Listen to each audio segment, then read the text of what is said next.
Are you trying to figure out the cost of living in Richland, Washington? Well, then keep watching because I'm going to be breaking down all major expenses that you need to know. Hey everyone, welcome back to the channel. It's Connor MacDougall. If you haven't already, please subscribe so you can get more useful information about the Tri-Cities area and real estate market.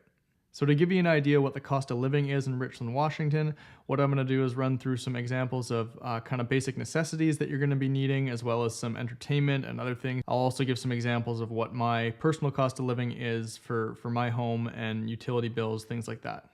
So the first one I'm going to talk about is obviously very important and very relevant to myself, and that's housing. Now, for most people, the number one cost they face every month is their housing, whether that be rent or a mortgage payment.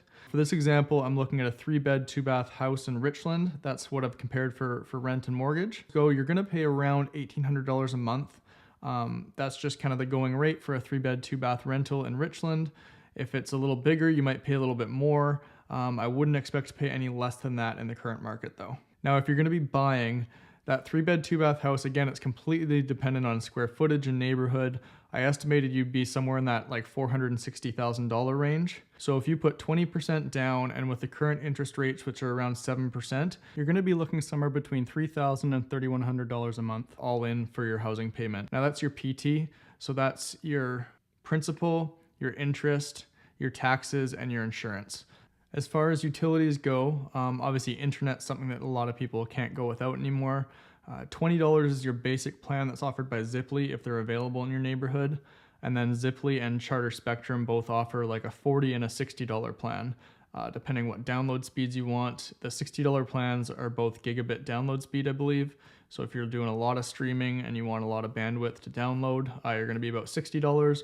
Most people pay right around $40 a month for their internet. TV packages start around $60 a month, although they go way up from there, obviously, depending if you want to get like HBO or a big sports package, that type of thing. But base level, expect to pay $60 if you're not bundling with something else. Basic electricity starts at 69 cents a day for the service, and then it's 7.5 cents per kilowatt hour after that. So I know that doesn't mean a lot to most people, but for our household, we're about 1,900 square feet. We obviously have air conditioning in the summertime. We do have natural gas for our heat, but our electricity averages out to about $50 per month. If you do have natural gas, some places do have natural gas services, some don't. And the newer houses actually are going away from natural gas furnaces and water heaters due to the Washington Green Energy Bill and the credits that are required for building permits. But if you do have natural gas to heat your house and to heat your hot water, our natural gas is almost the exact same as our electricity throughout the year if you average it out. So again, it comes in right about $50 a month. So between electricity and natural gas, you can expect to pay about $100 total per month. Water service in Richland is $25 a month for the basic charge, and then you pay 85 cents per every 750 gallons of water you use from there on. So again, for us, there's 2 of us, and our water bill comes out to about $60 per month on average. Keep in mind, we don't have an irrigation water service for our house, so when we do our sprinklers in the summertime, that's all off our main water line. About $60 per month is what it averages to. Obviously, it's a lot higher in the summertime because we are using those sprinklers to water the lawn all the time. Some areas of Richland do have irrigation water, in which case they charge a flat rate. Usually it's somewhere between like $300 and $400 for the year is what they charge you to use that irrigation water, and then you can use as much of it as you want.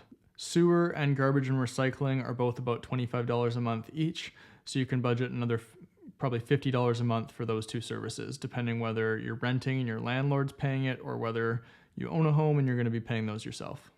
The next one I wanted to get into is food and alcohol, because obviously that's going to be another big expense for people. So what I did was I took some of the necessities and then I priced out what they cost here in Richland, so you can kind of compare to where you may be moving from and see what the expenses are like in comparison. So a dozen large eggs, you're looking at about $1.50. For a loaf of multigrain bread, you're looking at about $3.25.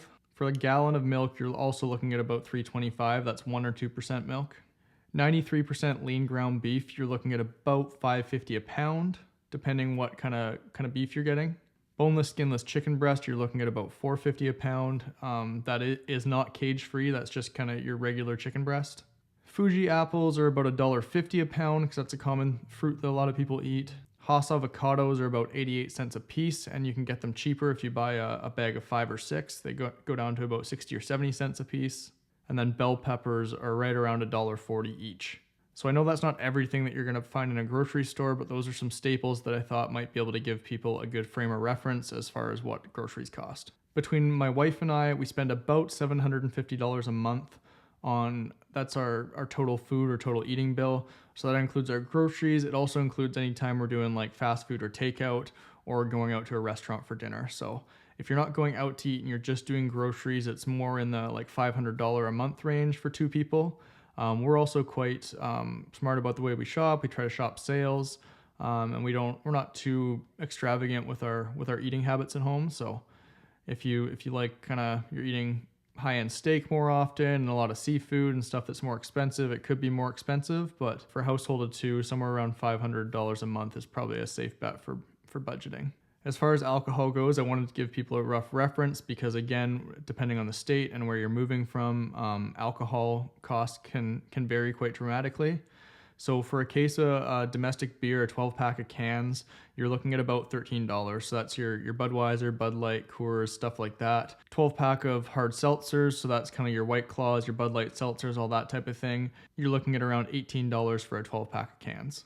For a 12-pack of craft beer, again in cans, so that's going to be some IPAs, more kind of like smaller releases of beer. You're looking at right around $20 for a 12-pack, so getting up close to kind of like $1.75, $2 a beer. One of my personal favorite bottles of red wine is the J-Lore Cab Sav. It's a California wine. That you're looking at about $17 per bottle. They sell that quite a few places all over, so you can always look and compare to what that's selling for near you. And then for a fifth of liquor, it really depends whether you're looking for kind of like kind of bar level or top shelf, but anywhere between like $15 and $60, depending on what brand and what kind of quality liquor you're looking for. As far as transportation goes, for car insurance, I pay somewhere between $50 to $60 a month for my car. It's about 10 years old, a hatchback. I have a clean driving record, so it's going to, again, vary depending on a lot of things as far as the insurance provider. But somewhere around $50 to $60 a month is where I see a lot of people's insurance come in, unless they're driving a really expensive car or they have a driving record that's got quite a few accidents or things that'll drive up their rates. As far as gas goes, obviously it changes so much, fluctuates a lot. But so kind of if you look up the average price of fuel in the United States, we're somewhere about 25 to 50 cents above the average. So we're not as big as some of the areas like in California or like Seattle, some of the bigger cities, but we are about 25 to 50 cents higher per gallon than the average in the US. And if you're looking to go the public transit route, if you want to take the bus around rather than owning a car, you're looking at about $25 a month for anyone who's 19 plus. And for people who are 18 or younger, they actually ride free on the Ben Franklin transit system here. So that's a great thing for kids and younger people. Entertainment really varies depending what you're into and what you're going to be doing. I can tell you that like a movie for an adult in the evening costs about $14 per ticket.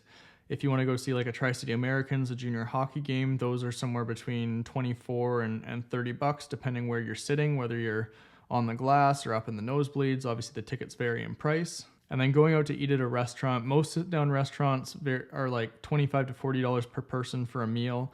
But obviously that's going to vary depending on if you order any drinks, appies, desserts, how much your entree costs. But if you're going on like a date, two people out to dinner, somewhere between $80 and $100 is usually a pretty good number to budget for if you're going to have a drink or two and possibly an appetizer and dessert and what else. Another thing that's obviously important to people is gym memberships. So in Richland, there is a Planet Fitness, there's a Gold's, there's an Orange Theory Fitness, there's a couple CrossFit gyms around, a local weightlifting gym called Smitty's. Somewhere like Planet Fitness, you're looking at about $10 a month to start. Like as kind of the base rate for a gym membership. Places like Gold's and Smitty's are around $35 a month. And then obviously those class memberships that have instructors are going to be more expensive. I think Orange Theory and CrossFit usually both are around $100 a month or more, depending on your level of membership and how many classes you attend. But yeah, so anywhere from $10 a month to up in the kind of $100 to $150 range for gym memberships around here. Taxes. Obviously taxes are another big cost of living item.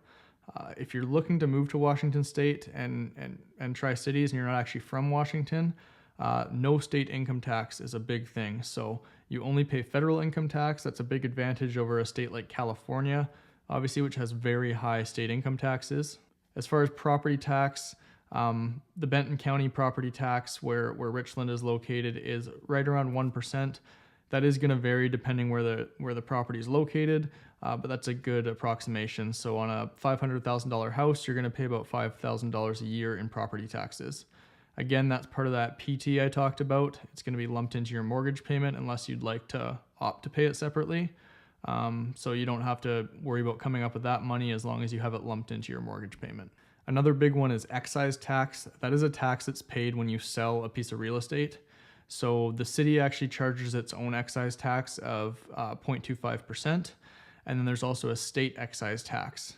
The city one is a flat rate. The state one will depend on how much the property is worth. So on the first $500,000, you get charged 1.1% excise tax. And then it kind of escalates from there depending how much the property is worth. So if your house is below $500,000, you're going to pay 1.35% total between the city and the state excise tax. So for your basic living expenses in Richland, Washington, if you're living in a 3-bed, 2-bath house, you can expect to pay about $3,950 or so if you're buying right now and paying a mortgage payment. If you're going to be renting, you can expect to pay about $3,000 a month.